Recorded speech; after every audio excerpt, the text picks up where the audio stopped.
মাননীয় মুখ্যমন্ত্রী রিজাইন দিতে চাইছেন না। তিনি যদি রিজাইন না দেয় তাহলে কি তিনি মুখ্যমন্ত্রী পদে বহাল থাকতে পারেন?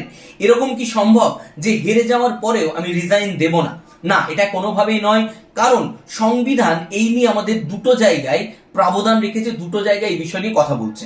কোন মন্ত্রী বা মুখ্যমন্ত্রী সে যদি হেরে যাওয়ার পরেও নো কনফিডেন্স মোশন অর্থাৎ মেজরিটি যদি সে না পায়, তাহলে সে মুখ্যমন্ত্রী পদে বহাল থাকতে পারে না।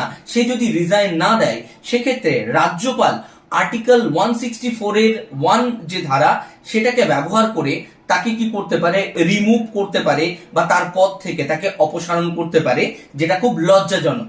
এটাও যদি না চান, তিনি আরেকটা কাজ করতে পারেন। তিনি যিনি আমাদের রাষ্ট্রপতি আছেন তার কাছে রিপোর্ট পাঠাতে পারেন। রাষ্ট্রপতি সেক্ষেত্রে 356 যে আমাদের আর্টিকেল আছে সেই অনুযায়ী রাষ্ট্রপতি শাসন কিন্তু রাজ্যে নিয়ে আসতে পারে। দুটো ক্ষেত্রেই একটা মুখ্যমন্ত্রীর কাছে এটা খুব লজ্জাজনক। যদিও মুখ্যমন্ত্রীর তার অনেক রকম কথা বা অনেক রকম অভিযোগ থাকতে পারে, কিন্তু এই মুহূর্তে দাঁড়িয়ে তাকে রিজাইন দেওয়াটা শ্রেয় কি না তিনি ঠিক করছেন, সেটা অবশ্যই তোমরা কমেন্টে জানাও।